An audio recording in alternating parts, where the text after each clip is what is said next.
Hello, everyone, and welcome to Vidane TV's coverage of the SIM500 Transervice Cup Series, race 22 of the 36-race season. We are in the heartland of America, Iowa Speedway, for 160 laps of Transervice Cup racing. A tip of the cap to producer Paul Showtime Strickland Jr. Paul and I are going to be doing it freestyle tonight. Tim Terry got the night off, and Paul, field's on the grid. Kevin King, winner last week, is going to be chasing Daniel Faulkingham tonight. Both of them tied for the most wins of the season, but this is a tight little bull ring. 100% here, Kevin. Great to have everybody on board with us on Facebook, on YouTube, and on Twitch. Back over on the Twitch now after a few weeks here. And Kevin King won, about 87 races in a row here, it seems like, since he jumped on the beginning of the summer here with the Transervice Cup Series. And always great to have some awesome racing here on a Monday night, and it's a great way to really kick off the week. Tyler Dalton kicking off the race on the pole. Trey Edson outside of him, and you can see the rest of the top 12 there on your screen. Justin Fuller, a heavy hitter. Pedro Mojica, Daniel Faulkingham, E.J. O'Rourke, Chad Coleman with the top 10, as well as Mike Montesi. Good qualifying effort for that team as well. So really looking forward here to the race, and looking forward to getting this thing kicked off. Yes, summertime in full swing. A lot of drivers out for vacation or whatnot. Smaller field here tonight, but this racetrack is going to be elbows up. I suspect we're going to have quite a lot of action on this 7/8 mile. As we said, 160 laps is the distance. And these drivers, they know that tire wear is going to be a factor, especially over there in turn 1 and 2. Paul, you have to hit that line absolutely perfect, or the car just is not going to step out for you. Exactly, and it's a short racetrack, but it's a nice wide racetrack. Lots of different racing grooves throughout turns 1 and 2, 3, and 4. Watching these guys in practice, kind of sitting down, getting all the electronics and stuff getting worked out at the end of pit road there, and just kind of watching these guys practice out of the corner of my eye. Really looking forward to the racing here tonight. Again, we got the 19 and the 5 on the front row, 88 and the 51 right behind them, and lots of action getting ready to get kicked off here at Iowa Speedway. It's up to Tyler Dalton to bring him to the green flag here. It's a pace car just about to turn left over there in turn 4. The field comes down under the starter as Dalton scores the pole, and he's going to slam the throttle down and head off to turn 1. Kind of a straightforward start. Everybody's still side by side as they head into turn 1 and 2, but it's going to be an advantage for Kevin King from that inside row. He's going to squirt underneath and grab the lead going into turn 3. Big time move for the team 88 car, and you can see right now side by side for the lead, Trey Edson trying to do everything he possibly can. Oh, big wiggle from the 33, Byron Daly back about the 8th or 9th position. Gathers it back up, no harm, no foul, and you can see Kevin King falling into the tire tracks now of the number 5 car of Trey Edson. So big move on turn 1, lap 1. And it looks like he's going to hold on to the second position for right now. Got Daniel Faulkingham in that 4th position, hunting low. The car steps out a little bit. That's going to allow the 51 to squirt up and secure that 3rd position. Right behind him, E.J. O'Rourke, Byron Daly, Tyler Dalton. Your pole sitter didn't get a good start here. Had fast speed in qualifying, but right now struggling as Pedro Mojica dives low, trying to take away that position, and Pedro's going to get a nose ahead over there in turn 3 and 4. You can already see, Kevin, these guys are starting to, they kind of went single file for a couple of laps to give everybody a little bit of room, but now they're starting to feel the racetrack out just a bit. A lot of guys running right down on that yellow line. Some drivers electing to kind of move up maybe half a length or half a width of the car, maybe a little bit more. And then there's some drivers already up in that kind of middle to high groove trying to feel that out and maybe utilize that for the end of the race. You can see a couple of strong chargers up on that high side. Tommy Ryan trying to make it work. Gets right up to the back bumper there. The 38 of Chad Coleman slipping back 1 or 2 spots since the start, but still looking pretty good side by side here. Battle for 10th. Yeah, Ryan on the inside, Coleman to the outside. They're side-by-side battles. These tires will give you a little grip. You can run that bottom line. You start to abuse the right front tire, however, and we're going to see the drivers move up 2nd, 3rd lane. It's 12, 13, 14 degrees of banking. It's progressive banking here, and these drivers will be low in the beginning, but if we get this long green flag run, you're going to see them move up to the top and make the long way around the racetrack here work. just like throughout the season, lots of different exciting stories going throughout the field, lots of different exciting battles here on the racetrack as we work lap number 8 as we cross the stripe here, lap number 7, check that, as we cross the stripe.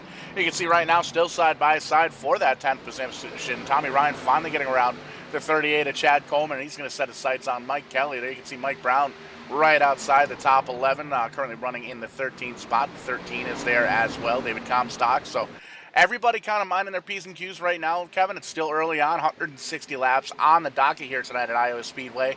Just shy of about 160 miles, so lots of time to get there, and it's going to be interesting to see. We've seen a lot of different fuel mileage and tire mileage strategies over the past couple of weeks here in the Transervice Cup Series, brought to you by SIM500 on Monday nights. But it's a wonder if one of these short track deals is going to bring the same kind of action. Yeah, we heard these drivers in the garage having the conversation about whether they could run this race on one pit stop. They can go about 80 laps, and they should be able to get to halfway, but the question is, will they have all 4 tires?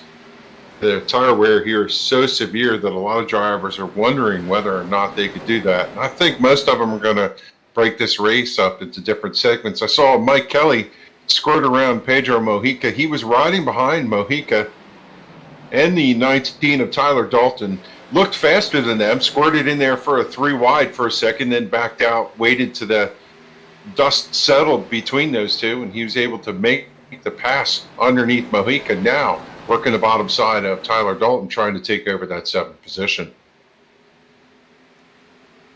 And you can see for the most part, everybody kind of single file around this racetrack. A little bit of single file action. Everybody following in the tire tracks of everyone in front of them. At this point, they're kind of feeling out the racetrack, feeling out what the tires are going to try and do here on a long green flag run. And you can see we're kind of sifting through the field here just a little bit on screen, and there aren't too many side-by-side big-time battles. There you can see a little bit of side-by-side. Glenn Campbell getting the 13's nose down low just a little bit, trying to see if he can get around him easy enough on the bottom side. But for the most part, everybody pretty much given a lot of room here earlier on here. So it's going to be a wonder how long this give and take is going to favor the give side. Starting to see some of these drivers move up to the high side. The 51 of Justin Fuller scrapes that right rear against the outside wall as he cuts the car down into turn number 1. This track's similar to like turn 3 at Pocono, where you try to cut out as far as you can so you could sweep the car down and drive down the banking and off the corner. But a lot of these drivers will find the outside rim of the racetrack is easier on their tires. Justin Fuller, notice about 4 or 5 laps ago, his first driver to go up to that top line, running probably a line and a half higher than the rest of the drivers. And I think Kevin King wants some fresh air. He is hunting Trey Edson right now. It's so tough to pass down the bottom, but he's side by side for lead out of turn 4. And you can see he really gets that car down on the bottom as quickly as he can. It's almost like a violent left-hand turn, and you can see he's going to do almost a similar thing here down in 1 and 2.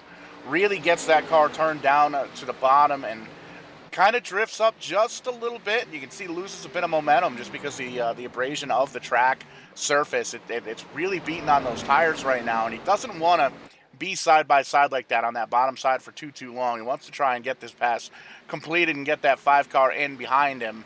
That'll be able to kind of use the track and potentially pull away here, but still side by side. The 88 trying to make it work on the bottom. Yeah, that's a checkbox on the list of destroy the right side tires, pinching the car down. Ask me how I know. I ran this racetrack, and I did that, and the right side tires just go away. If Kevin can't get past, and I know what he's trying to do, he's attempting to get out front so he can get clean air, possibly drive away and get some clean laps, but it's going to cost him quite a bit, and he figured it wasn't worth the check he was paying as he tucks back in, comes behind Edson. Edson last week had a little spring in his step. Talked about how he did not get a significant amount of time to participate in practice and such, but has been picking up the steam as we go into the summer months. And right now, Trey Edson has led from the green flag.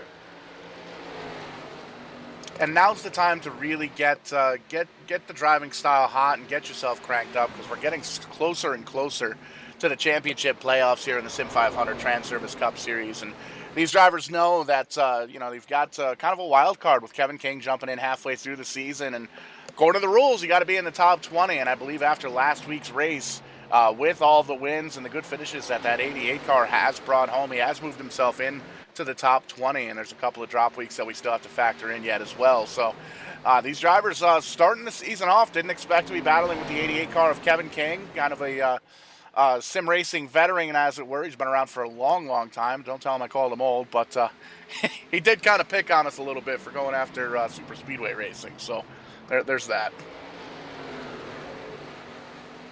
Yeah, King led 96 laps to win New Hampshire last week, and he was able to find the speed out of turn number 2, got a good run down the backstretch, ducked underneath the 5 of Edson, and was able to pull into the lead as we have a caution on the speedway. Looks like Mike Montesi might be around, and it looks like Brian Macklin involved as well. That 30 car cannot catch a break. He's actually the author of the race reviews that we post each and every Monday here on the Verdane TV network, and as well as the SIM500 page, and having a little bit of struggles here at Iowa on a lap number 21 for the first Kong Beer Bong instant replay we're going to pull up in the first caution of the night. And you can bet pit road probably going to be pretty active here. But we'll back this up, and we can see it looks like there's some contact between the 45 of Mike Montesi and the 30 of Brian Macklin. And we'll give it to you here in real time, side by side, as they come out of the corner. And the 30 car kind of slides up just a little bit. 45 hits the wall, no contact before that, but then comes down into the 30 and kind of slaps him, gives him a little pancake slap there, sends him on around. You can see the Bobby Wetzel machine, the number 9 black and chrome car, gets the brakes woed up and stopped, and just in time to avoid any kind of calamity there. But it looks like just about everybody down on pit road, maybe the top 5 drivers, have stayed out. Everybody else has come down for service. Yeah, it's easier to tell you who stayed on the racetrack. Jose Gonzalez, Kevin Brown, Tyler Dalton, Byron Daly, and Kevin King stayed out. The rest of the field all in. You can imagine they're all going to take 4 tires in fuel at this juncture, lap 22. They get a total of 5 tires, including the ones they started on. So if they divide this race up, this is a reasonable time to go in and use that first set. And they're certainly going to be a lot faster than these 5 who stayed out. Yeah, you can see Justin Fuller wins the race up pit road. Kevin Brown, Jose Gonzalez pick up 12 and 14 positions by not pitting, now running in the 4th or 5th position. So this is going to be interesting here, because we've seen this happen a couple of times over the past few weeks, where the drivers will kind of come down on an early caution. They'll get 4 fresh tires, and they'll really be able to cut and slice their way through the field. And Kevin King, one of those drivers that did that just a few weeks ago, and ended up working out in his favor. So we'll see what these drivers can do. We have 5 guys out there on 23-lap old tires. Everybody else, it appears, has come down for 4 fresh field goods. Let's talk a little bit about this Iowa Speedway. It's not very common that people understand about this racetrack. Designed by Rusty Wallace. It has a very unique feature coming up off the corner, that it holds the banking. What Rusty had said is he didn't like the generation of racetracks that were built where the banking drops off to a flat. He wanted drivers to have the ability to keep the car into the banking and charge those corner exits so they could potentially make the pass. It's got a similar look and feel, a little bit different, a little bit bigger than Richmond, which was by design. But it races really like a short track. You're really close to each driver. There's a narrow groove, and the straightaways are over so quick that you always feel like you're turning at this racetrack. Almost reminds me a little bit of Waterford Speed Bowl right up the road here from Verdane HQ on Waterford, Connecticut. New London Waterford Speed Bowl, I guess, as it's been renamed to its original name a few years ago. Just like it sounds, it's a great big cereal bowl, and you're always turning, and the banking's super high, and it's pretty cool to see all the different styles of race cars that go out there. I was actually even surprised to see that they had Bandolero cars out there a couple of times. It was almost like those little go-kart things were running at Daytona or Talladega. It was so much power. It's like a fighter jet in a gym, isn't it? Yeah, thereabouts. But great racing down at the Waterford Speed Bowl, and racing coming up Friday. Stafford Motor Speedway, really looking forward to that. Got racing all over the place here in Connecticut, and getting ready to go green flag once again, crossing the stripe for lap number 25. And there's that restart that we're Getting used to Kevin King to see. He's out front by a couple of car lengths already. You can see the 51 all the way up by that wall, rim widening, making it 3 wide for that third position. Looks like he's going to try and make it work. Jose Gonzalez getting shaken up just a little bit. He's going to get sent down through the field. Doesn't look like the caution flag has come out. He's off of the racing groove, so that 26 Goya can going to grab a gear, get on going. Green flag still stays out. Yeah, and the action is right where he departed. All those drivers with fresh tires right behind these drivers who did not pit. The 41 way up high bounces through the bumps. We'll talk about that in a second as the 26 went down into the inside wall. Believe he was able to continue, but he's going to have to go get service for the car. It's Tommy Ryan on the charge down there underneath Byron Daly, racing with E.J. O'Rourke for about the 8th, 9th position as these drivers trying to take advantage of it. Kevin King slips back on those old tires. It's going to be the 51 of Justin Fuller taking over the lead. Yeah, and that's something all these crew chiefs and all these drivers are going to add right into their notebook. 4 fresh tires is the way to go. Look at the amount of time Justin Fuller was able to make up. He's already got a 3, 4, 5, 6 car length lead over Daniel Faulkingham there in the second position. And we saw him on that initial restart there, all the way up to the high side. Passed a bunch of cars there in turn 1 and 2 in the first lap of the restart, and pretty much checked out. Used the term before, but he's got a Falcon 9 rocket. Somebody better call Elon Musk and let him know 51's rocking one of his rockets. Yeah, got to correct the story for Jose Gonzalez. He had a little bit of contact with the 5 of Trey Edson, did slide 4-wheel drift down, but did not make contact. He was able to get the car started before he hit that inside wall. From here, it looked like he tagged it, but he was able to grab a gear and drive away. And he's going to be off the pace quite a bit. I don't know. Let me see if he's spotted a lap down at this point, but he's able to continue on, and it does not look like there's any damage to the 26. Yeah, just kind of a slow, lazy spin on the inside safer barrier there for the 26 machine. So I don't want to say no harm, no foul, because he did lose a bunch of track position. Didn't have the caution flag to come out to kind of get that back up. He's got about 16 and a half seconds he's going to have to try and make up on this lead pack, currently running in the 27th position. Mike Montesi, the only driver that is currently scored 1 lap down after some early race contact with Brian Macklin. But right now, still Justin Fuller up front, Daniel Faulkingham second, Pedro Mojica, E.J. O'Rourke, Tommy Ryan rounding out the top 10, or top 5 rather. Kevin King dropping all the way back to 11th. Tell you to go back and pick up like the 14 of Joey Jatina. It looks like Talladega back here with these drivers trying to find space. You got the 63 of Stenzel, Ryan in the 99, or in the 3, correction. You got the 9 of Bobby Wetzel in that. Kevin Brown trying to make his way through the right rear damage on the 30. But Brian Macklin's still in the hunt. They're 3 wide right in front of him. Byron Daly to the outside of Comstock with Joey Jatina driving up, getting that position at the start-finish line and driving through in the Vidane TV Camaro. He is looking pretty racy back there. Pretty racy indeed for that number 14 car. You can see he's getting around David Comstock now on the high side. Comstock going to try and peek on down low and do everything he can to maybe hold on to that 14th position, but doesn't seem like it's going to work with Joey Jatina up in that high side. And there you can see kind of crosses down just a little bit, uses up the whole racetrack, and he's going to try and pull Brian Macklin up through there in the 30 as well. You can see just a little bit of damage on the right front of that machine. Oh, scuffs the wall just a little bit, the 30 does, but keeps that thing going. It doesn't look like he's too far off the pace, but Brian Macklin kind of digging himself out of a hole here after that first caution. Hard charger of the race so far, the 47. Bentley Glazer currently sitting in that 12th position. He is up 15 positions from his starting position, and got to welcome back Donnie Lee and the number 29. What car number is Donnie running here tonight? 29 on screen, 7 according to timing and scoring. Donnie Lee back in that Toyota, and great to see him carrying the Transervice colors as well, kind of supporting the league and supporting everybody that supports us. And you can see Kevin King in that 88 car still sliding backwards, now back into the 18th spot. He's getting passed by that duo, Brian Macklin, Joey Gattino, we were just talking about, Kevin. Yeah, eventually what will happen is the tires will level off, and I think what Kevin's doing right now is just running the high line, trying to save whatever he's got in case there's a long green flag run. If there is that, he just needs to be able to keep pace with these drivers, and he knows, like previous last week, if he can get some fresh tires, he will turn the tide on these guys. And Paul, he's got an extra set that nobody else has. That's very true, and we did see earlier on he was trying really, really hard to utilize that bottom side and get around the 5 of Trey Edson, so he might have burned up the tires a little bit more quickly than he thought he originally planned on.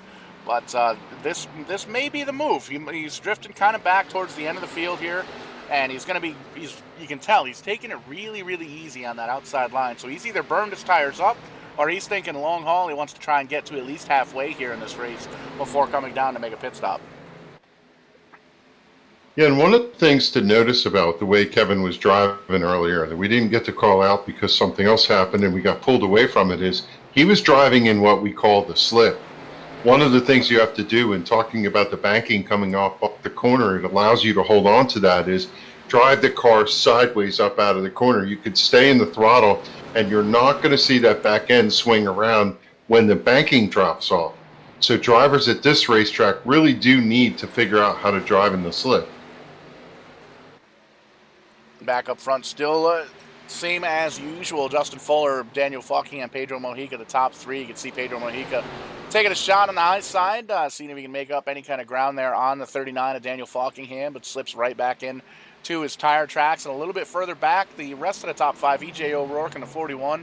Tommy Ryan having a good run, the 99, rounding out the top five. Trey Edson slipping back to sixth.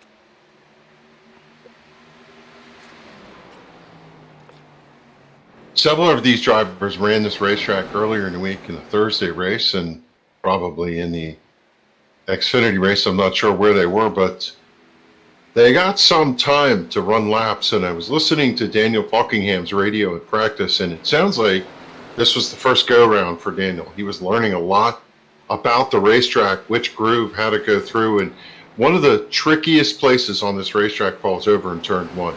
There are some significant bumps at about the 2/3 mark of the racetrack turning in.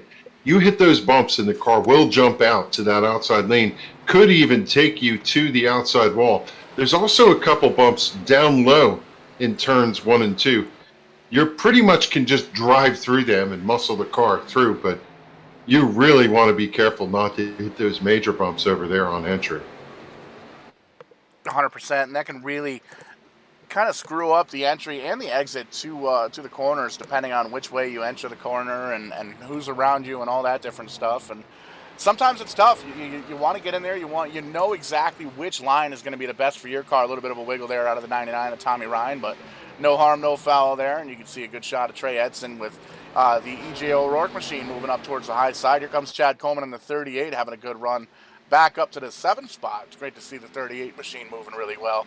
But it's sometimes it's tough to try and pick that line that you're going to be running with, especially here where you can see Trey Edson right on the bottom. E.J. O'Rourke moves up just a little bit, and you can see different lines there between different drivers. So it's one of those things, you know where your car's going to work, but it's hard to put a car there if there's somebody else already using that line. So a lot of different drivers using this first half of this race as kind of a homework session, seeing where they're faster than other drivers, where they're slower, where they can make the car stick, and kind of taking all that information, tucking it away in the notebook, and going to pull out some of those pages later on in this race for sure.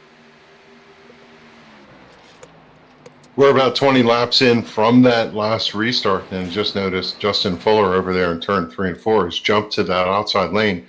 He was the only one over there, but this time around, everybody else followed suit in those tire tracks. Of course, they have to get around the 26 of Jose Gonzalez at this point, but I think it's just a matter of tire conservation that you see these drivers come up. And I anticipate that when everybody else sees that they're running up above those white dash marks, that a lot of the drivers throughout the field will get the signal called by their spotters, and they're going to go to that high line for tire conservation. And you can see the 26 car of Jose Gonzalez losing his first lap there after that little bit of a spin there a few laps ago. No caution came out for that, so he's going to be join Mike Montesi as a lap down. Brian Macklin looks like 5 laps down now on pit road in that number 30 machine. But up front still Justin Fuller, Daniel Faulkingham starting to close in just a little bit on the back bumper of that 51 car. Pedro Mojica still running third. Tommy Ryan up 10 spots on the night. He's in that 4th position.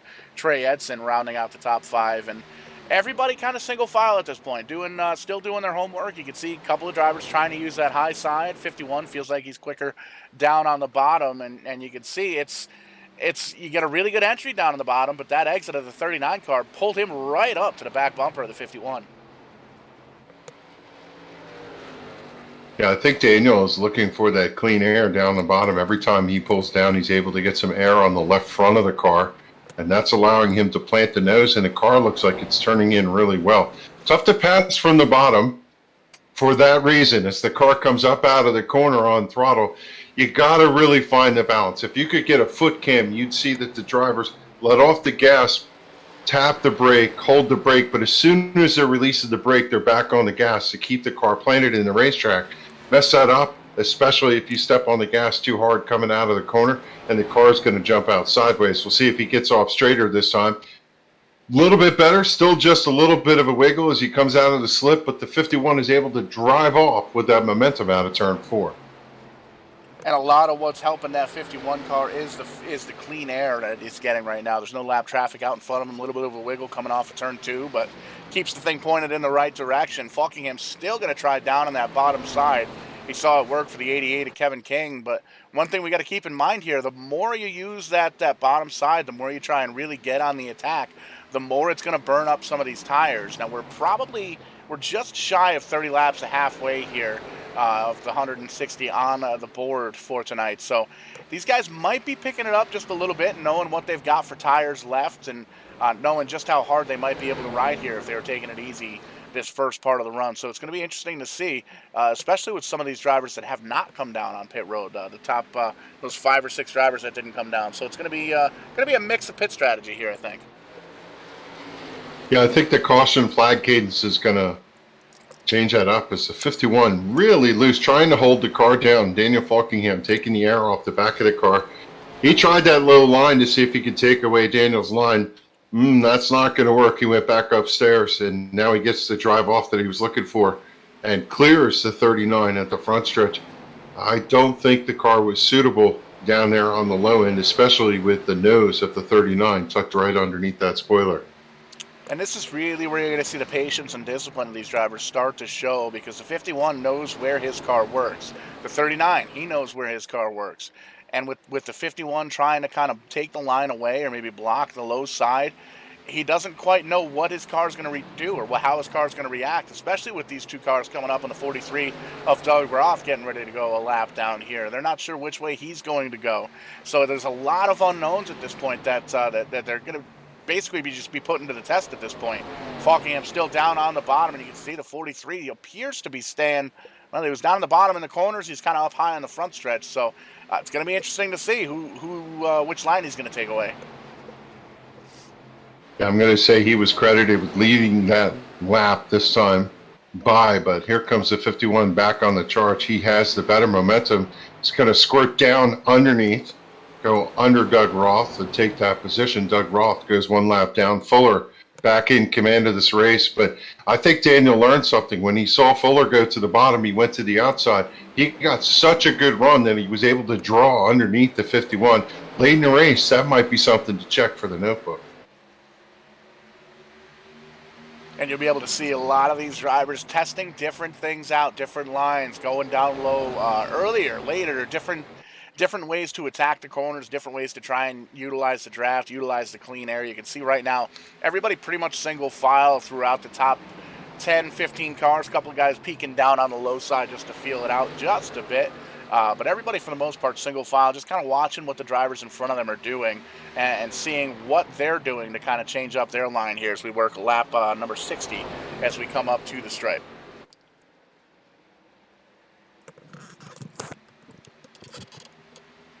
Big wiggle by your leader out of the straightaway. They make contact. The 51 is sideways. The 39 is going to let him recover. Positions 1 and 2, big contact for the 51. Fuller in the 39.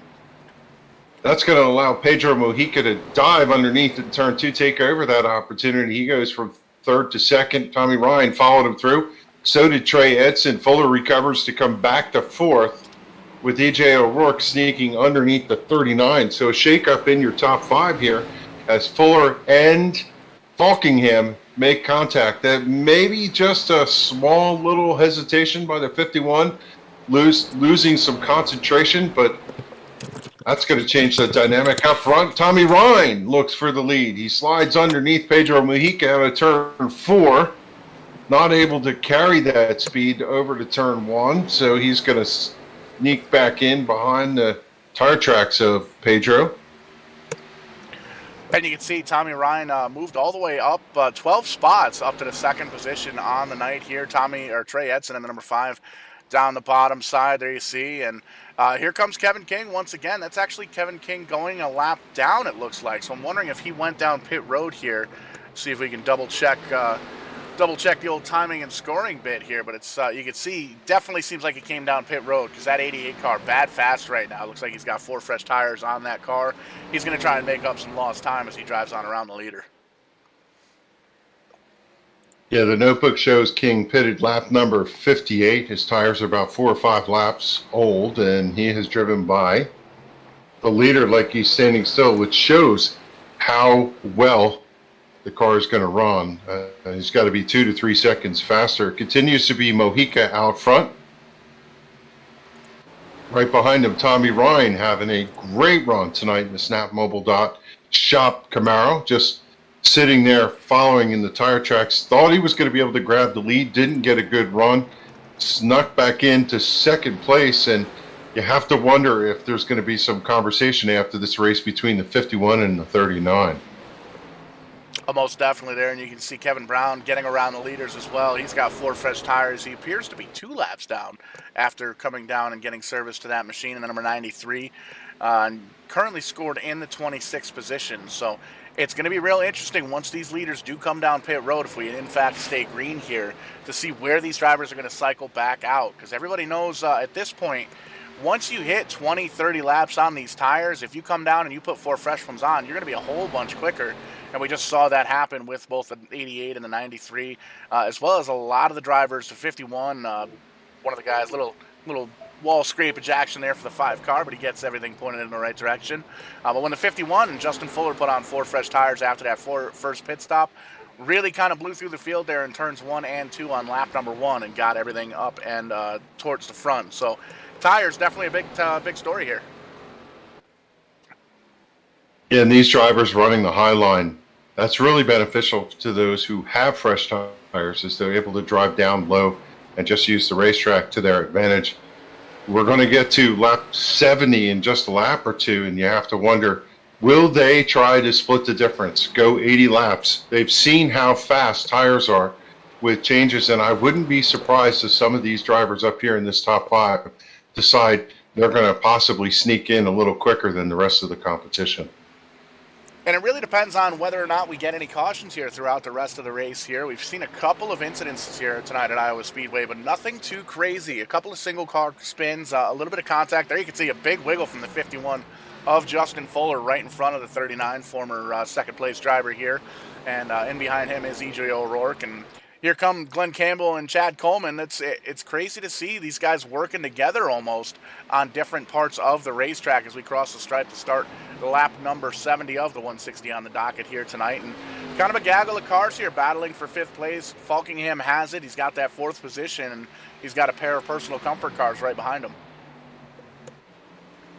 Yeah, that battle that we've seen all race long between Fuller and Faulkingham is settled. Faulkingham finally able to work his way. They took a couple laps to shake that off, but they're back on the charge here. These two in direct communication all the time with each other. They understand how to race, and racing's that way sometimes. You're going to run into your buddies. I'm still impressed with Trey Edson in the run he's having. Currently sitting in that 3rd position, just kind of biding his time, and I wonder if he's stalking. That 5 car looks pretty quick here tonight. It's really tough to see here, Kevin, what these drivers have under the hood, because everybody, I don't want to say everybody, but it seems like a lot of the drivers are kind of holding back just a little bit, knowing that we're going to get these long green flag runs. You can see a little wiggle out of Faulkingham, but gathers it back up, no harm, no foul, keeps that thing moving in the 4th position. And it's tough to see because a lot of these drivers, you don't really see anybody pulling away too crazy. I mean, there's a little bit of separation up here in the top 5, but we don't have one driver that kind of sticks out. Everybody's kind of giving it their all right now, but I think a lot of these drivers in this top 10 and maybe even further on back have a little bit extra in the tank that they're kind of holding on for the end of the race here. Yeah, while we were not paying attention, Tommy Ryan to the top of the leaderboard. The 99 snuck in on lap number 70, coming out of turn number 2, got a good run under Mojica and was able to drive off. And in fact, he's got about 4 car lengths right now. And the 99, one of the things I've noticed, he's using all the racetrack and the car looks straight coming up off the corners. Those two things here at Iowa mean speed. Absolutely, and it doesn't seem like he's overdriving that car at all. It just looks like it's stuck to the racetrack, and that's definitely where you want to be here at Iowa. Lots of different racing lines. You can see he's up high, coming into the corners, kind of slowly drifts on down towards the center, and then aims that car right back up towards the outside wall on the backstretch. And going to do the same thing right in here in 3 and 4. So a nice, easy entry and exit for that 99 car. Really taking care of the car. Looks like it's all straight. All the sheet metal is pointed in the right direction as it should be, and not really abusing the tires too much. You can see he's got that clean air, so he's able to pull on that 58 car of Pedro Mojica a little bit here each lap. They snuck by the 26 of Jose Gonzalez, and I just see Jose still running pace right now. I don't believe he's going in. I think he doesn't want to lose any other laps. Maybe in this pit cycle, he's thinking perhaps he'll find himself a caution, but 26 still holding pace, currently scored in the 22nd position. 21 cars still on the lead lap. The last one being the 19 of Tyler Dalton, who started up on the pole, having a rough go of it here. May have just come down pit road most recently too here, but it looks like he's about 19 seconds or so off the leader here. So holding on to that 21st position of the 28 starters. Looking right now, Jose Gonzalez, Kevin King, Kevin Brown, Doug Roth all scored on. Mike Montesi scored a lap or 2 down here. Donnie Lee in the number 7 car has parked it in the garage, as well as Brian Macklin. But still 21 drivers on the lead lap here, and you can see Tommy Ryan holding on to the front of the pack. He's got a 1.1 second lead over Pedro Mojica. I think I understand the story for Byron Daly and for Tyler Dalton. Both of those cars have not pitted yet. They're still running on the tires they started this race with, which means later on they're going to have ability to charge. If we have cautions, they're going to have the freshest tires. Tyler Dalton, Jose Gonzalez, Byron Daly have not been to pit road. Everybody else has been there at least once. And with a limited amount of tires here, that's definitely something that can play into the end of the race that we've seen. We saw here on the very first pit stop, the first caution that came out right around lap 20. 5 or 6 drivers stayed out. They were like sitting ducks. Everybody else had fresh tires behind them. They got on the throttle up and around all those drivers, and everybody else had to kind of throw the car into conserve mode and really take it easy to make sure that they kind of stayed in the lead lap. A little bit of wall scrapage there for Faulkingham in the 39, but he gets everything A-OK there. No major damage, but it's really going to get interesting as we cross the halfway point. Lap number 81 in the books, and we're still racing. Everybody's got a little bit of room up towards the front. Not really seeing any side-by-side battles here. As soon as I say that, I change the camera, and there you can see the 51 down low. Glenn Campbell, Comstock in the 13 right in there as well. Elliot Henderson, haven't mentioned him all night. The 37 car having a pretty solid run, holding on to the 9th position currently. This is where these cars really start to slip inside the 43 of Doug Roth to pit road, and you have to wonder if it's beating time at the zoo. Remember that a lot of these drivers pitted on that lap 23 caution, so they have tires that go past halfway and fuel as Roth's service is done. He's down and away. It continues to be Tommy Ryan, and this is the biggest lead we've seen all night tonight, Paul. He's out probably 20 car lengths. Tyler Dalton coming down pit road in the 19 car as well, and This is where it's really going to get interesting. If we have everybody come down here on green flag pit stops, if we don't get a caution here, it's going to be a wonder to see where Kevin King and Kevin Brown come out. They both pitted under green for 4 fresh tires about 20 or so laps ago. And as all of the other drivers on the track have been kind of easing into their cars, the 88 and the 93 have really been able to get after it. There you can see the 88 on the back of that picture. He's already driven around the field, and he's up in the middle of the pack already. So he's really making that car do its thing. He's already on the back of the 37 and the 38. So Kevin King drives around, gets his lap back the hard way, and now he's back up around the 10th place car. So when these guys pit, 88 may very well come back with the lead. Yeah, right now, by virtue of that first pit stop, Tyler Dalton is the first car 1 lap down. Doug Roth is also 1 lap down, but Dalton's going to get around pretty quickly. So is Roth. So that's going to put pretty much the entire field on this lead lap as pit cycles are going to occur. I'm telling you what a mind bender for these drivers. They're both the driver and the crew chief. They're looking at lap 85 and trying to figure out, is it going to go green? When do I stop for tires? They all have to figure out their strategy while trying to hit their marks. Yeah, we can take a quick peek here. We're going to look at Doug Roth in the 43. We're actually going to try and switch over to the cockpit view and just watch. That is the leader in front of him. That's Tommy Ryan on older tires, and Doug Roth just came off pit road. We're not even going to be a whole lap, and you can see just how much quicker that 43 is than the 99 with fresher tires. The 43 car is going to drive on by, get his lap back, one of his 2 laps here at Iowa Speedway, and he's going to make it look easy. 99's going to not really block. He's going to kind of use that middle line. That's where he's been. Not a real problem there, but the 43 definitely going to get one of his laps back in turns 3 and 4 here and making it look easy. You can see he just kind of drives off into the sunset. The 43 car now 1 lap down, but it's still an opportunity for these drivers to come down. A lot of them know they can make half of the distance of the race, but I don't know. I don't know if we're going to see anybody try and gamble. It's tough to tell. That's why we're up here in the commentary booth, and those guys are down there behind the steering wheel. So how's it going to play out here in Iowa? We're not exactly sure. We just kind of have to watch because there's so many different strategies going on. Speaking of Kevin King, currently scored in that 21st position. He's in the tire tracks of E.J. O'Rourke and then Daniel Faulkingham. Kevin in a good position right now should the caution fall. Yeah, I think he is the first car 1 lap down. The scoring monitor doesn't seem to be picking that up, but I believe that's the case. And Kevin's just kind of biding his time right now. He's got enough tires, and he just needs a caution, and this thing gets reset for him. Yeah, kind of in the catbird seat either way. If this thing stays green and everybody cycles on through, he'll be off sequence just a little bit, but he does have that extra set of tires down on pit road for not coming down on lap 20, that very first caution. But either way, it looks like Kevin King going to have a decent finish potentially. Mike Kelly, Brantley Glazer, and Scott Stenzel, 3 cars dipping on down to pit road, getting service to those machines. And I think now we're going to start seeing a lot of these guys. Here comes Joey Jatina giving up the 12th position. 14 cars going to come down, as is Mike Kelly in the number 2. And you can see still up in the bottom half of the top 10. Justin Fuller, a little side-by-side action with Chad Coleman. They think a little bit better of it. Here comes Kevin Brown with the fresher tires. He's going to try and get around these guys as well. And it's going to be almost like you've been saying here, Kevin. Feeding time at the zoo. I think we're going to start seeing a lot of these drivers come down pit road. 65, 66 laps to go.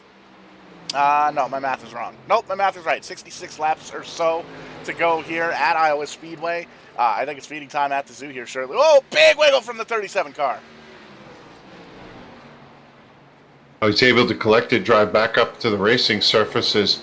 The 14 of Joey Chatina and the 26 of Jose Gonzalez finished their service. They're down and away, joining the racetrack over there off of turn number 2. First pit stop for Jose Gonzalez, lap number 92.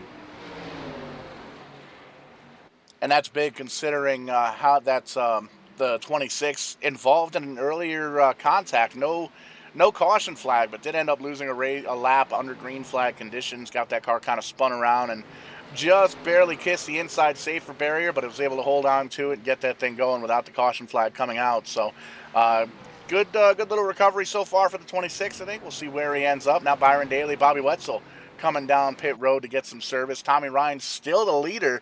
That's about 3 seconds almost on Pedro Mojica in second.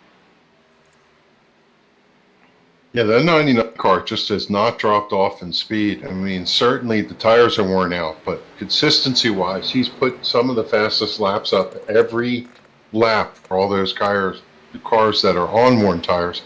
Working lap 96, heading to 100. Most drivers look at that number as a significant part of where the strategy falls.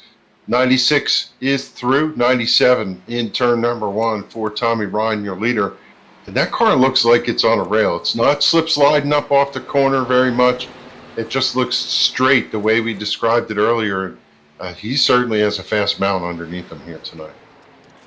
Gerald Livingston in the 51 car of Justin Fuller coming down to get service, leaving 12 cars on the lead lap. And you can see right now, battle for second and third is Pedro Mojica in the 58, Trey Edson in the 5. The 88 car is there, but he's the first car 1 lap down. He's waiting for these rest of the drivers to come down, get service to the car, and at least get his lap back, put himself on the lead lap. I don't know if he's going to have enough tires here to maybe get around and rejoin a good position here. I think he is going to need a caution at this point, but with 60 laps to go crossing the stripe, 61 laps to go here crossing the stripe, lots of stories still able to play out, lots of different time, and lots of different drivers on lots of different notebooks. It's going to be interesting to see who comes out on top. It's crazy to see. We still have a 3-second lead now for Tommy Ryan, who's kind of checked out at this point.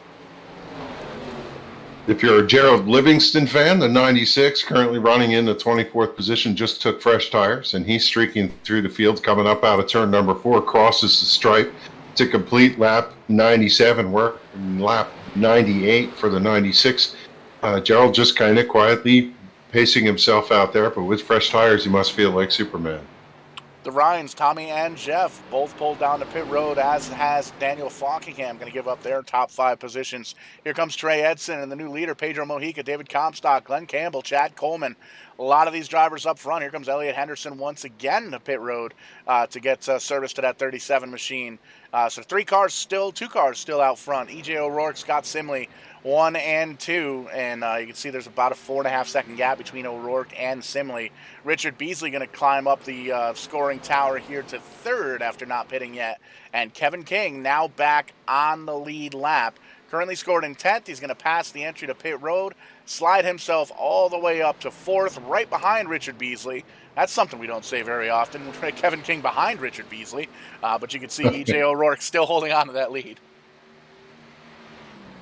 So some of our top players, including the 99, our leader on pit road. This is going to cycle the deck all the way. We're just going to have to wait to see where everybody pits through. But now you have to be careful because you have so many drivers out there with fresh tires running against drivers who have worn tires. There's a bit of a conveyor belt, but you see all the drivers with fresher tires seem to be down on that bottom line, and they've got that progressive banking, Paul, to be able to use to find a place on the racetrack, whether they turn in the bottom, the center, or the outside. O'Rourke drives by the pit road entry once again. He's going to stay out for another couple of laps, and we've seen a lot of these drivers that were down, like you made mention, using that progressive banking down in the bottom of the racetrack. It really does eat the tires, but a lot of these drivers were out on track for better than half of the distance here for this race, and we've only got 55 or so laps to go, so these drivers know the first run was a bit longer, and they're going to come down through and see what they can do with the tires. Kevin King actually going to give up some track position now. He's going to come down and get some service. Wanted to try and gamble to see if a caution flag was going to come out. Really would have put the 88 in the catbird seat at that point, but didn't want to gamble too much. We've only had a pair of cautions here tonight so far, so 88 guard, he slides through his pit just a little bit, has to back up just a little bit. Veteran making a timely mistake there under green flag conditions, but EJ O'Rourke, Richard Beasley still have to come down pit road as well, and we can see it looks like Tommy Ryan is actually the first driver that has pitted to be scored here in the 5th spot. Richard Beasley going to give up second now for some tires. Yeah, rather unusual to see most of the field 1 lap down. 6 drivers right now, according to the scoring pylon, on the lead lap. O'Rourke, Kelly, Tommy Ryan, Bentley Glazer, Kevin Brown, Richard Beasley, all in that top. But as your leader goes to pit road, that's going to bring Faulkingham, Mojica, I'm imagining Edson and Fuller into the mix. So we're just going to have to give a minute for all the timing and scoring to catch up. Once you got past lap 100, you were going to see all the drivers, most of them, get done with their service. And E.J. O'Rourke is going to duck down pit road and give up the lead. David, well, let's see where that's going to end up. I believe Mike Kelly might pick it up.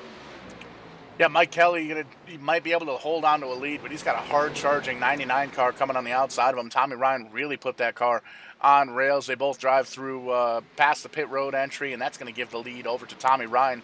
Takes it from the number 2 car as they cross the stripe, and they drive past E.J. O'Rourke, who's down on pit road. So Tommy Ryan back up front. Mike Kelly running in second. Daniel Faulkingham third. Pedro Mojica fourth.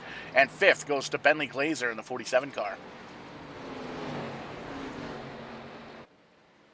So as they say, this changes everything, and we're just going to have to wait and see where this is all going to work out. It'll be interesting to see where Kevin cycles through, and I see he was on pit road for quite a while there. I'm wondering if he had a little bit of damage or potentially maybe a penalty there on that pit stop. We did see he drove by through his pit stop, had to back up just a little bit, but usually that in itself isn't a penalty. So not sure entirely what happened to the 88 car, but you can see after those pit stops cycled on through, Tommy Ryan in that 99 car back where he left off up front, and he's putting a lot of distance between he and Mike Kelly, the second place car. Yeah, so really what I think Ryan is trying to do is make sure he can charge away from Daniel Faulkingham. Ryan would like to score the victory here tonight. Faulkingham would like to break out and get number 5. And he knows he's got to stay pace with that 99, who's been one of the strongest cars all night long, as Faulkingham slides underneath the 2 of Kelly and disposes of him over on the front straightaway. Now he's got clear racetrack to try and track down Tommy Ryan. Mojica still trying to hold on to that top side, and you can see coming out of the corner really closes up the gap between he and the 39 of Daniel Faulkingham, but going into the corners down low, Faulkingham really making that car stick, and you can see Pedro's going to try and use that same line going down. As Kevin Brown gives up a top 10, he's going to come down and get some service to that machine, as is Mike Montesi having some struggles late race here. The 45 car down on a pit road, and you can see this is the strongest battle we've got right now here is for second. And you can see Kevin King slowly making his way up through the field once again, going to try and get one or two of those laps back, but currently scored 2 or 3 laps down in that 88 machine. So a lengthy pit stop, not exactly what Kevin King was looking for here tonight. Doesn't seem like he's going to be able to keep that hot streak moving, but who knows? Anything has happened here in the Transervice Cup Series. So a lot of these drivers came down around lap 99, 100. Ryan, Faulkingham, both of them lap 99, 100 for Mojica, Comstock, Campbell, and Coleman. Also throw Elliott Henderson on that mix. It's 107 for E.J. O'Rourke. He's currently back in the 16th position, though. It's 15 seconds back from your leader. And the question is, what is he going to be able to do with tires that are 7 laps fresher than the leader? And we saw what 20 laps difference in tires can do with this field. That first caution we keep alluding to. 5 or 6 drivers stayed out, and they were just like sitting ducks. They got passed by everybody rather quickly on that first lap back to green. So it's going to be interesting to see if we do get a caution here in a late race. I believe everybody's got at least 1 more set of tires. Some drivers have 2 sets of tires down on pit road, and I think we'll see a lot of these teams utilize those that fresh rubber. But if we do stay green, a lot of these drivers aren't really sure what the cars are going to do, and they know that the drivers that came down later in the run, they're going to have fresher tires towards the end, and it all depends on who's saving as well. So a lot of the notes that you took the first half of the race about drivers specifically, where they're going, how they're doing on the track, may be able to just throw them right out the window depending on who's saving and who's not. Yeah, it's such a hodgepodge of what's going on here that it's almost hard to keep track. Let's just kind of reset the field for you up front. It is Tommy Ryan with the lead. Daniel Faulkingham is right behind him, half second back. Pedro Mojica 3/4 of a second back, running that number 58 out of turn number 2 in the tire track. So Faulkingham just kind of following him through.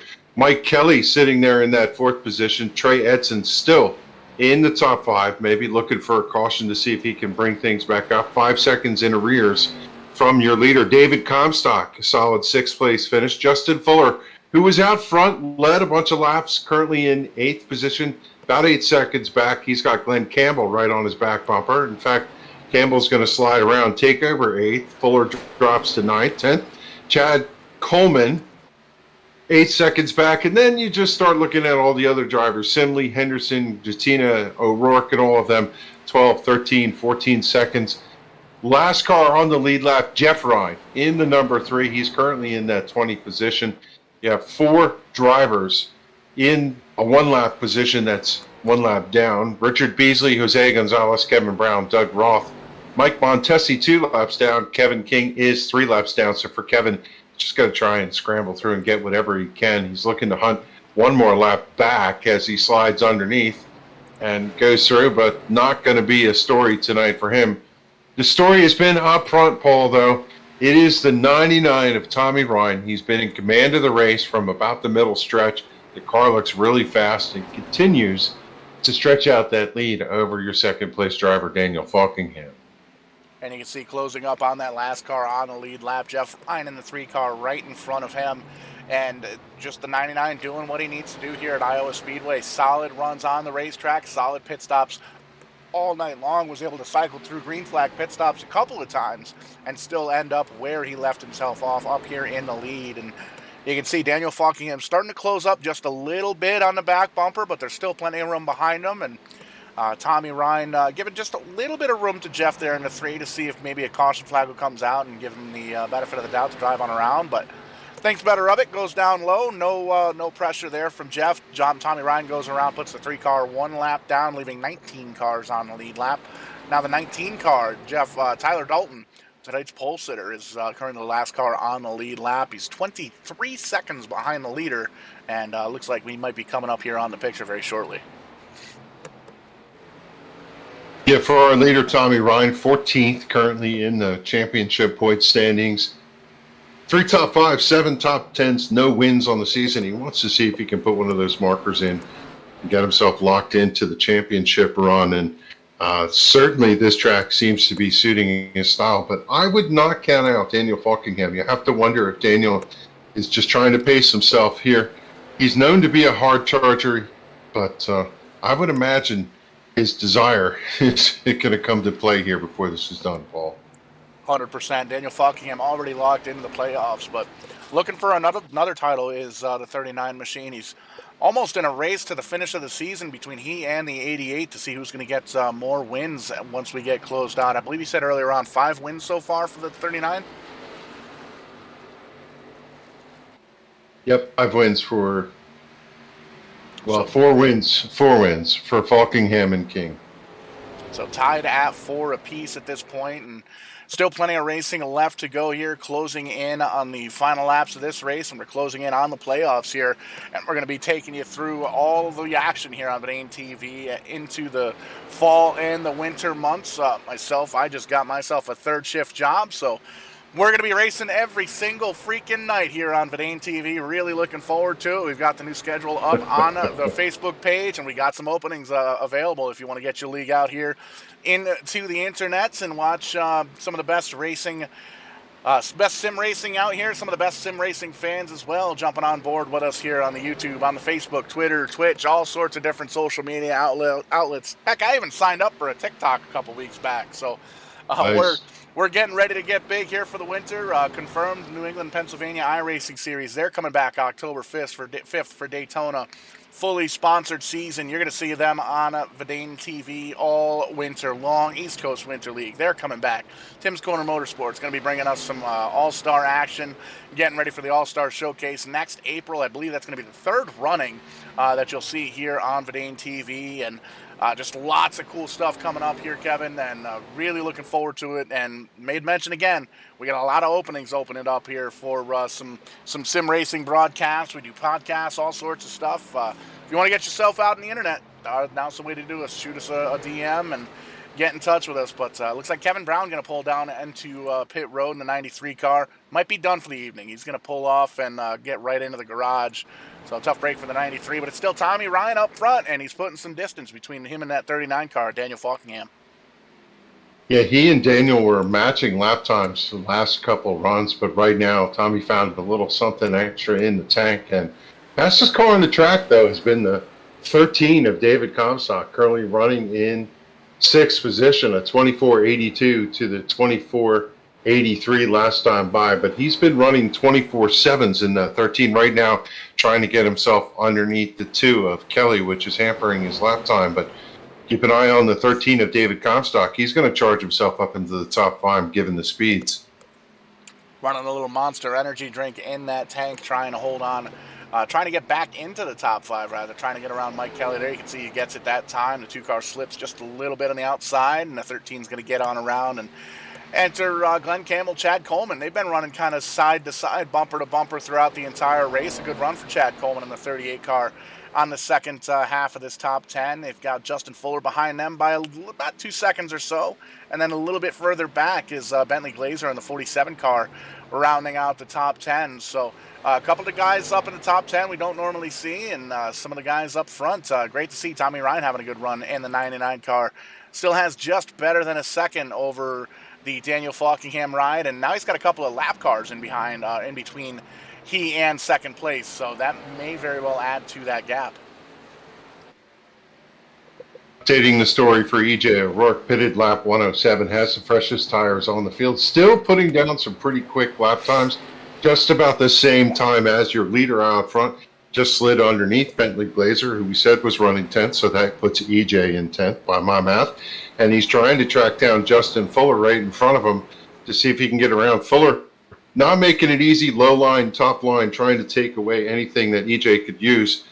And EJ has to back the corner up because Fuller's right there in front of him. And we'll see whether or not EJ can continue his march forward. Similar paint schemes for the teammates between the 41 and the 51, the personal comfort rides. You can see the EJ just kind of slips on down and gets around the 51.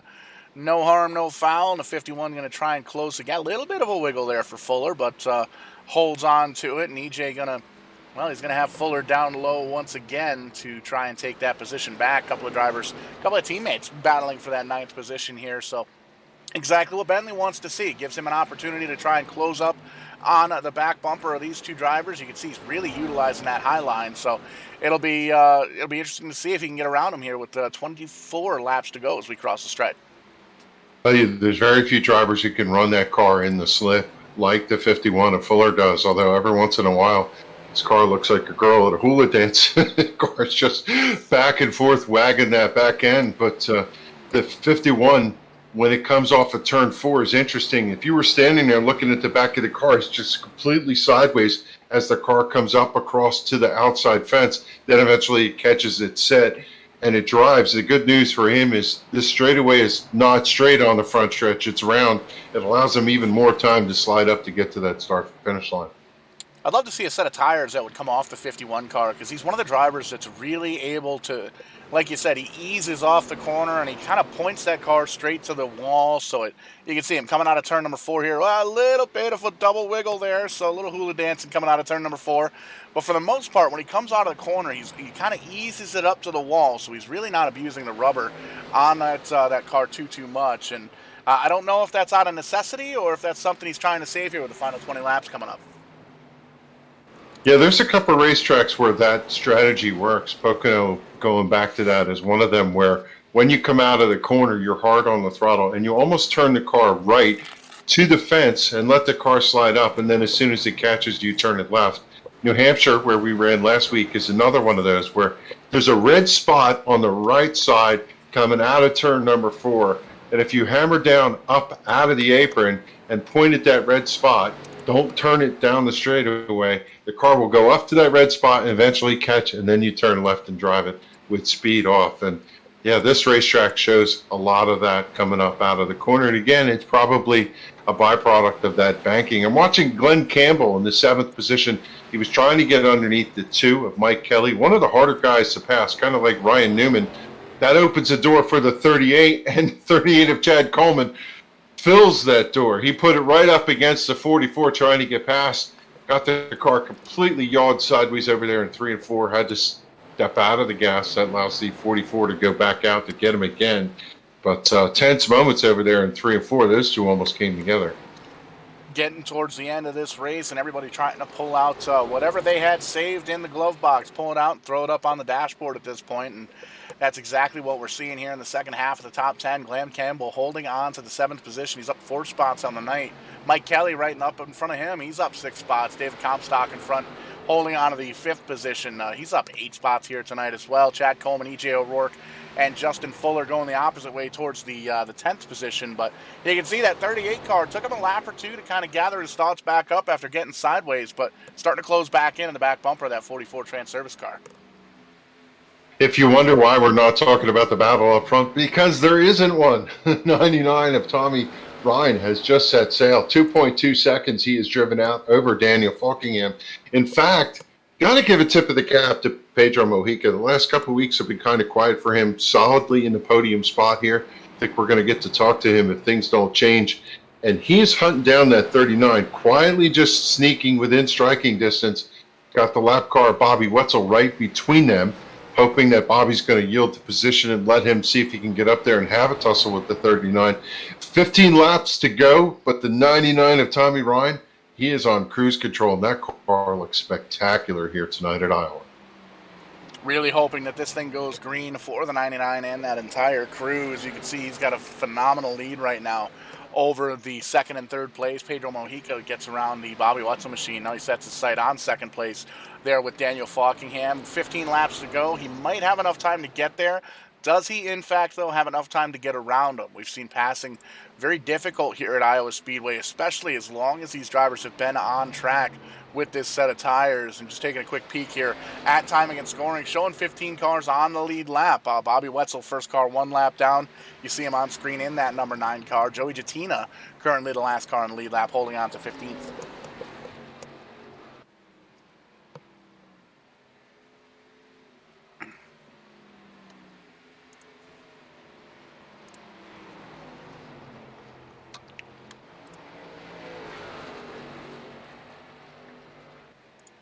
I want to give a shout out to everybody watching over on YouTube and on Twitch here this evening, twitch.tv/strictly94. And as always, on the YouTube page, be sure to give us a like and a subscribe on that page. And give us a quick share. Let your friends know you're watching some sim racing action. Currently taking a peek at the closing laps of the Transervice Cup Series here for the SIM500 Sim Racing League. Tommy Ryan out front, the number 99. Daniel Faulkingham 2nd. Pedro Mojica, there you see on the 3rd position. Trey Edson 4th, and David Comstock rounding out the top 5. Mike Kelly, Glenn Campbell, Chad Coleman, E.J. O'Rourke, and Justin Fuller rounding out the top 10. Quick check on the board here. Looks like Kevin King dropped back to 25th after that lengthy pit stop under the last green flag conditions there when he came down. So multiple laps down for the Kevin King ride.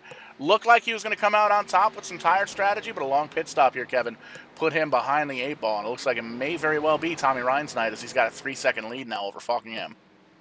Yeah, that same thing has been Jose Gonzalez. He had that problem where he slid off the racetrack and then waited late. He's got tires in the pits, just would love to go get them, but being 1 lap down, he can't afford to take them. And I want to go back and give a call to Joey Jattina. He's running in the 15th position right now, trying to see if he can get past Byron Daly. But Joey just has had Brian Macklin-style luck. Every incident that could occur has been somewhere out in front of him, and he's not been able to avoid it, get swept up, collected. Tonight, having a clean race, putting together a top 15 run. Maybe not his favorite racetrack, but he's going to be happy with this result, I think, is he's going to get to the finish line, and that car does not have a mark on it. And you can see, just as we switch the cameras, Tommy Ryan has a view of the 14 car, so it's going to be tough to tell with 8 laps to go if Tommy Ryan's going to have enough time to get up and around those lap cars, or if he's just going to kind of ease off right now. He's got about a 3 1/4 second now lead over Daniel Faulkingham. And Kevin, I can allude to that whole pit road luck. This past Thursday, we actually had an off night here. Multi-League Cup Series taking a couple of weeks off for the Olympics, as is NASCAR, and I actually ran with the Liberty Racing Group. A project put together by Rowdy Wesley Hogue, one of the Vidane former admins here, and he used to do a lot of commentary here with us, helped co-found Vidane TV back last year. Invited me along to run some Daytona or some Talladega trucks, and had a pretty solid run going. Came down for green flag pit stop, spun the truck around. I thought it was under caution. I got all mad at myself, and we went green for the rest of the race. So Yeah. it's unfortunate events how it goes, but it was great to be behind the wheel for the first time in 8 months or so at that point. So I got to give those guys a shout. You'll actually be able to see those guys this Thursday night. Multi-League Cup Series is off again, so the Liberty Racing Series is going to slide on into that time spot. And there's going to be some super speedway racing action. Going to be great to see those guys back here. And great to see, taking a peek now, Chad Coleman in that 38 car holding on to the 8th position. But Glenn Campbell really trying to get up and around as we got 5 laps to go. Yeah, Campbell was able to get around Fuller, and then Chad Coleman, I think, snuck around Campbell, if I can keep my strategy straight here as to what was going on. I'm watching that 58 car, see if he can close in. He's just sneaking up a little bit to the back bumper of the 39. Getting him is one thing. Getting to him, getting past Daniel is another thing. I'm sure Daniel's going to hold that 58 down, but I have to wonder in these closing laps whether the 58 is going to muster a little charge here and see if he can sneak away with second. And we're riding on board here. You saw 1 and 2. He was down on the bottom, up in 3 and 4, up on the high side. So 2 completely different lines here on the racetrack. 3 to go as we cross the stripe. And you can hear just how much the throttle is getting feathered in that Pedro Mojica machine. He knows he's got older tires on that car. Doesn't want to give up the podium, but really wants to come across in that second position. But got to give a call to Tommy Ryan. He's put another half second on that lead. Gonna cross the stripes here. Popsicle sticks in the air from the guy up there in the flag stand. Tommy Ryan, 2 laps to go, 4-second lead over Daniel Faulkingham. Yeah, and as this race comes down, got to give a nod to David Comstock, currently running in that 5th position. He's putting the fastest laps on the racetrack right now. That 13 has been fast all night. He's driven himself out of the top 10 to a top 5. And he's going to be really happy with that result. But the story up front has been Tommy Ryan. He completes lap 159, working the last one, lap 60. Comes out of turn 2, clear racetrack in front of him, no challenges. Pretty much could coast to the finish at this time. Plenty of fuel, no problem.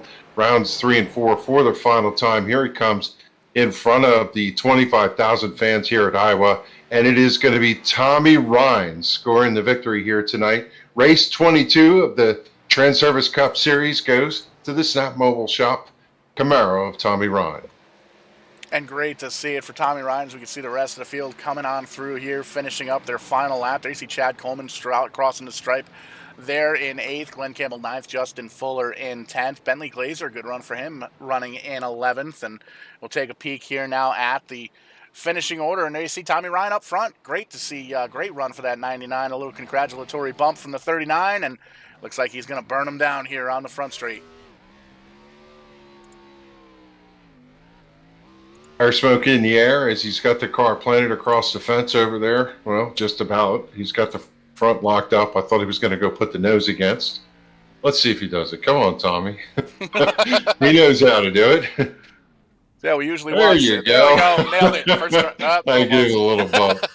He's going to drive down now and give that Gallon Kawuki style wave maybe as he's going to write his name on the front straightaway. Got to give a nod to E.J. O'Rourke, pitted lap 107, latest driver to pit drive through the field, finished in that 6th position, almost scored himself at the top 10, but there's no doubt about it. The story of the week is going to be the 99 Tommy Ryan. He just had this track on lock, and he scored the victory and just had him covered. When you drive away from Daniel Faulkingham, you know you got some speed at the racetrack. 100%, and we were able to see just how strong that 99 car was throughout the entire race, through pit stops and everything, and I believe you've caught up with him here in Victory Lane. Yeah, Tommy is down on the front stretch, climbs out of the car, fist in the air. He's going to pull his helmet off, and I'm going to sneak over here and let him just catch his breath for a second. Tommy, how about that dominating performance? You had this track hooked up. Did you have this circled on the calendar or something? Because you were in a different league tonight. I honestly, man, this is a complete surprise for me. I knew I would run well. In the other series that we have here, I was, competitive. But, man, when you're racing guys, like Kevin King and Faulkingham and all them other guys, I mean, some of them had some misfortune and bad decisions on when to pit. But, I I just put my head down and just concentrated. I am soaking sweat, man. That's I was not expecting to pull off that with a 4-second lead over Daniel, and he probably had damage, but hell, I'll take it. I don't give a shit. I'm going to slide over here and say to you that this is a driver's track. You got to be up on the wheel. You got to avoid the bumps. You got to steer the car up off the corner. It really takes a lot of acumen to get around this racetrack. And your car looked like it was a slot car. It was just straight off the corners. How did you do that? You just, when you first get out there on new tires, man, you just can't over abuse them and get them, overheated, and you just maintain the slip on the right rear. And that's just the strategy that I've done. It's like, if I drive, and I even told my teammates this, if I drive it any harder, I'm going to tear up the tires or tear up the race car. This is all I got. So if Daniel rolls up here or Trey rolls up here, it is what it is, like, typically every week. And I always say that, it's all about who can run the most consistent and not make mistakes, pit road, speeding, and, all that. So you put together a race like that and put yourself in position, that it'll happen. It's hard. It's really, really, really hard to do that in here. I think this is the first win I've had in Transervice in 2 years. You picked up the lead on lap 109, and, you had led around lap 70. We looked at that pit stop from the caution and then the strategy of when to pit. What was your thought about when to go get tires? My thought was I dialed up my my teammate, which is David Comstock, and I said, man, I need some advice. And, he kind of coached me on when he thought he would go. So I was like, okay, I have nothing to lose. So, if you pit and the caution comes out, it is what it is. And luckily it didn't. And I regained the lead and set sail, man. Yeah, you guys as a team ought to pick this place and run it every week, because Comstock, we were looking at the lap times. Between you and David, you were exchanging who was running the fastest lap every time. The only difference was that David was back in the field and you were out front. Yeah. And me and him kind of chatted before, and it was just like, man, just keep the right rear on it and get it hooked up, and you can drive off the corner. And I guess we both did that. So that's great, man. We needed a good run, a good top 5 for both of us, and obviously a win. So feels good. It's hard as hell to beat these guys. Yeah, it's kind of a surprise to me, Tommy, because I see the way you run with strength at other places during the week. We run sometimes in the late models. We run sometimes on Thursday nights and such, but it shows. It's a testament to how strong the competition is here tonight. But I promise you, they're going to be watching film on how you ran this race tonight, because you had the entire field covered. Yeah, I made a joke with Fuller last night because they were saying, "Man, you're always up front in the other series, but you're not so much in this series." I said, "Well, man, you guys, you don't want me to kill it every week, man. You guys would never win." He goes, I want everything you got tomorrow night." So I told him that after the race here. I was like, "So, see, Fuller, you don't want me to do this every week?" No, if they're not going to want to see that. Well, Tommy, I'm telling you what, you're going to have a big smile all the way to next week, and congratulations on this win. And since you're standing here, tell us who helps you get the job done on that number 99. Well, you're talking about pressure. The biggest pressure is I was in fear of not making the chase. I'm fighting for the 16th spot. So this win locks me in. So all the pressure's off at this point. I can just go have fun for the next few races and not have to worry about making it in. But as far as sponsorship goes, snapmobile.shop, Northern Tool and Equipment. I'm even going to say it because DJ Beverly's going to be coming back around. So his coastal safety option, Patriot Fire, is going to be on the car at some point here in the next few races too. So hell of a night, man. I'm pumped. I'm excited. It's finally I got a huge gorilla. It's not even a monkey. It's a freaking gorilla off my back. There you go, Tommy. We got a bunch of interesting racetracks coming up with Watkins Glen, the Brickyard, Michigan, and Daytona. And if this track suits your style, you got it done here tonight. Congratulations on the win. Go celebrate with your team. Thanks, man. Hopefully, talk to you guys again next week. There you go, Tommy Ryan in victory circle here tonight at Iowa, and Paul Strickland is caught up with second place finisher Daniel Faulkingham.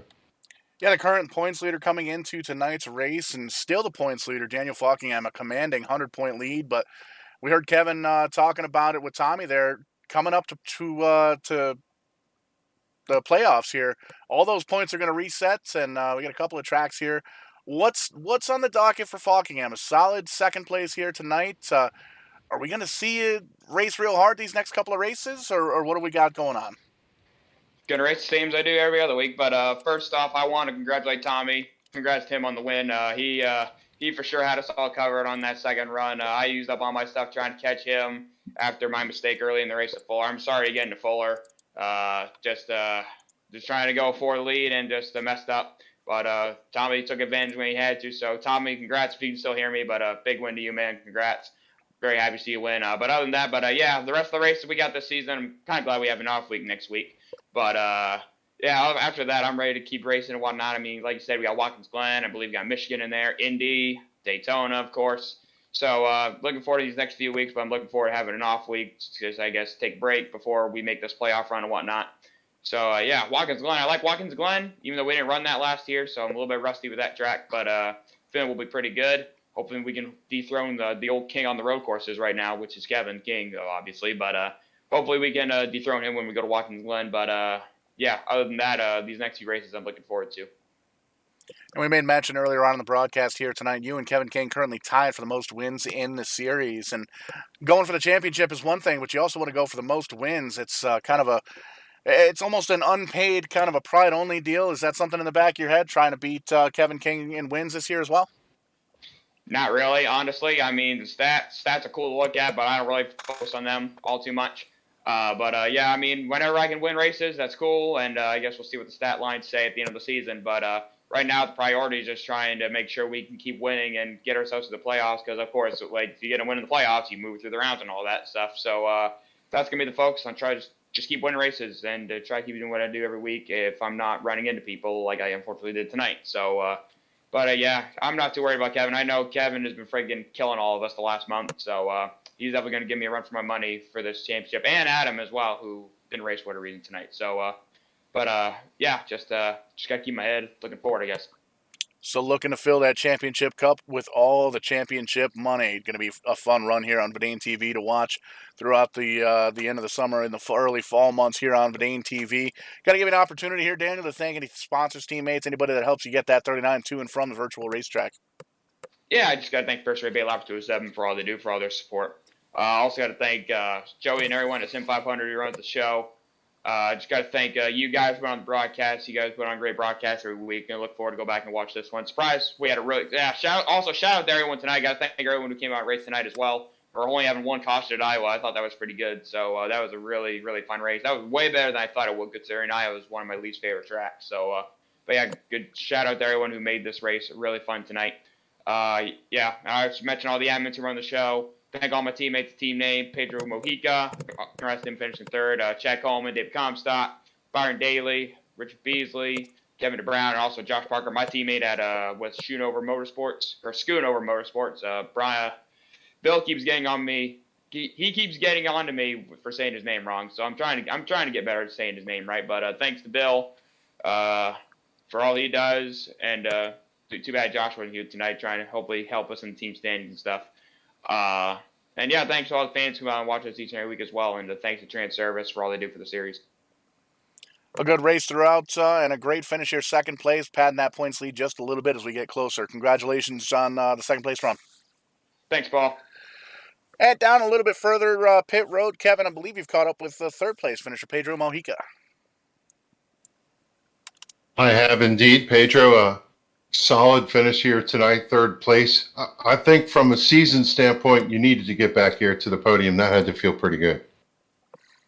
Yeah, no, for sure, Kevin. We've had a lot of bad luck over the summer. Just getting caught up in other people's incidents. A couple opportunities to potentially win and just getting wrecked out. So fortunately, over the last now 3 weeks, 3 races, we've been able to just put solid finishes together, staying out of trouble, and kind of build that momentum back up, which is great. From that aspect, I'm really happy to finish third because like you said, it's been a while since I've talked to you guys. But a little frustrating just because I think I had a better opportunity of winning this race today if I didn't shoot myself in the foot before we even started the race. I had a 12-to-1 ratio in for qualifying.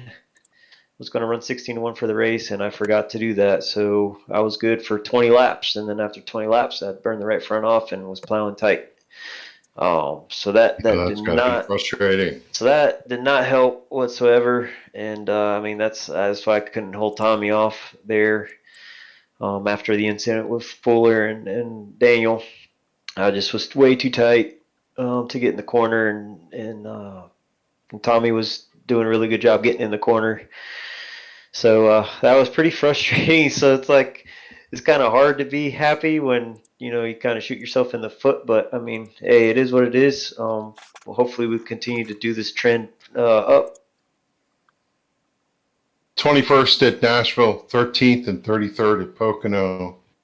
And then it kind of turned around. You're climbing the ladder, 7th in Phoenix, 6th last week in New Hampshire, now 3rd. So you're going in the right direction there, Pedro. And I feel your pain about that steering ratio. For those who don't know how that translates to driving, when the steering ratio makes the car turn quicker, it tends to grind the tire off. And I don't know how you drive it with a ratio when that right front tire is just worn off. And I thought we were watching you towards the end there to see whether or not you were going to close in on Daniel. It looked like you had a little more speed than him right towards the end.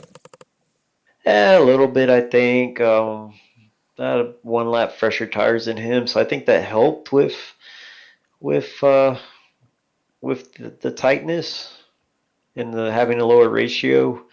Also, I changed my line. I noticed during the race that Tommy and a few other guys ran the top, and it didn't really look to affect their tires as bad as I thought. So I just ran the top the rest of that last run, which I think kind of helped my right front a little bit, so I could at least stay with Daniel. Yeah, look, a 3rd place finish, a good way to head into the chase. You're currently 3rd in the point championships. 1 win on the season, so you're locked in 7 top 5s, 12 top 10s. It's been a solid season, a solid book of work for you, Pedro. With these racetracks coming up are quite different. So it's going to be an interesting run to the championship hunt coming up here in August. Yeah, no, for sure. I haven't done any road course races this year. Ironically, every time there's a road course race, I'm either working or I have family over. So Watkins Glen will be my first one. I'm just really there. I'm just looking to stay on track. I think if you just stay on track, don't go off in the dirt, you should get it at least a top 10 finish, I would think. So hoping to do that the next time we race. And then, yeah, the rest of the tracks, I mean, they're going to be really aero dependent. So track position is going to be huge. And, yeah, really Michigan has a little get through the corner, right, which you seem to have down. So we expect you to be fast there. Yeah, no, for sure. Yeah, we'll see. We'll see. You got to make no mistakes. That's the big part. So, but no, I mean, yeah, I got some interesting races before we go into the chase, and then we start. So, yeah, looking forward to them, and hopefully we could just keep this consistency going, and maybe sneak in another couple of wins, at least before going in, and go from there. It's been a while since we've seen you here, and it's good to see your smiling face. Thanks for stopping by here, and congratulations on the podium finish. And looking for some more of that out of you. Who helps you get it done on that number 58? Have to give a shout out to Michael Sharp first. Sharpie has been a struggle, bud. The last month or so, month and a half, but I'm glad that could get a podium finish for you, represent you and your brand. So happy about that. So shout out to him for giving me the opportunity to do this. Tap Out Tunings on the car, V Performance Academy. They help sponsor the deal for us, and glad to represent them with good runs. Trey Edson for painting the car. Car looks great, looks fast, and have a lot of fun driving it. Transervice for putting on this series. Like I said before, many times, pretty good series, pretty tough competition. A lot of good guys race here. I've been telling a couple people that, and I think we have some of the best drivers here. Joey and everybody, all the admins at SIM500 for all the BS they have to deal with us as the drivers. But I think, they do a good job putting this league on and letting us race. And then you guys at Verdane for putting this on and broadcasting this out to the fans and other iRacers. And hopefully, like I said before, people could see a lot of the good quality racing that we have and bring some more talent in. And I guess to end it, congrats to Tommy Ryan. I don't know if he heard me in the server, but congrats to him on winning. He did a really good job, and that's cool. That's cool to see him do good. I know he's had some bad luck too, I think, throughout the year. So he's a good, clean racer. He raced me clean for the lead. Even though I know he knew he was faster than me, he was very patient and very respectful with passing me. So I appreciate him for that. And again, congrats to him. There you are, Pedro Mojica, one of the nicest guys on the circuit down there in the garage. Good to see your smiling face again. And we'll talk to you soon, Pedro. Thanks for stopping by. Thanks, guys. Take a moment before we wrap this up to just reiterate that we want to thank our title sponsor, Transervice Transportation and Logistics, a history of service, a tradition of excellence. They're in here supporting this effort and other sim racing efforts, along with real racing efforts, and couldn't do it without them. We want to say thanks to Transervice before we close this down. And Paul, I would have suggested at the beginning of this race and thought that we were going to see quite a bit of beating and banging here. I'm completely surprised that the complexion of this race went the way it did. Yeah, these SIM500 Transervice Cup Series drivers really showing just how talented they are. Only a couple of quick cautions earlier on, and we did the better half of, probably better than 3/4 of the race, green flag to come home with Tommy Ryan coming home with the victory in that 99 team. So very cool to see. A great race through and through. We had some green flag pit stops and lots of different strategies coming up through. So really looking forward. We got 3 or 4 races left before the playoffs start. Watkins Glen coming up on the schedule. The Indy 200 is coming up here as well. Daytona's coming up. So lots of big tracks, some road racing action, and then we're getting right into the playoffs. And that's going to bring us all the way through here to the November months. And speaking of the November months coming up, we've mentioned a couple of times here throughout the night, we're going to get that new graphic up on the screen for the schedule. It's a little bit convoluted, kind of, sort of. A lot of those are available time slots all the way throughout the week. Monday nights, we're going to stick with the SIM500 Transervice Cup Series here, 9 o'clock every single Monday night. Wednesday, we've got 7 o'clock, Tim's Corner Motorsports bringing us Tim's Corner Live podcast. You'll be able to check out all the guest lineup coming up here. Believe we should have everything announced tomorrow morning on the Tim's Corner Motorsports Facebook page, so be sure to go over there and give them a like and check that out. Wednesday night's also going to be the home for the newly renamed Loose Lugs Oval Cup Series. That's going to be the Fatheads Cup Series drivers changing their banner just a little bit. They're going to be coming back here come the end of the month here. I believe they start next week. So really looking forward to those guys jumping on board here with us. Thursday night, going to be bringing the Multi-League Cup Series. They're off this week, so we're going to be seeing the Liberty Racing League Daytona race here this coming Thursday night. There you can see the New England, Pennsylvania iRacing Shift Marketing and Design Grand National Series. The longest series name we've ever had here on Verdane TV. They're going to be coming back. October 5th is their first race for Daytona. And you can see there as well, Friday and Saturday nights opening up. A couple of time slots in there available to get your racing league, your podcast out there in the airwaves. But, man, Kevin, great race here tonight. On to Watkins Glen here next Monday. Yeah, road course, no cautions, but that doesn't mean there'll be any action on that. That's going to be fun to watch. And then as we said before, we got a mix of different racetracks coming up in the season. Regular season's coming to a close, and pretty soon we'll be talking about that championship hunt. So championship hunt in for the SIM500 group here on Monday night, closing in on the championship here for the Multi-League Cup Series as well, and starting to kick off a couple of other series here in the mix. So be sure to check out the Facebook page, facebook.com/VidaneTV. All of our information is up there. Be sure to check out our website as well, vidane.net. We're going to be ramping that up here in the next couple of weeks as we get moved into the fall and the winter months. Really looking forward to entertaining the masses throughout the world here on Vidane TV, because that is what we do. But for everybody here at Vidane TV, Transervice Cup Series SIM500, my name is Showtime Paul Strickland Jr. Alongside me on a Monday night, as always, Kevin England. Thank you so much for tuning in tonight. Be sure to check us out on all the social media outlets, Facebook, Twitter, YouTube, Twitch, and TikTok. But until next time, we'll catch you on the flip side. When we do, we're going to be doing it live.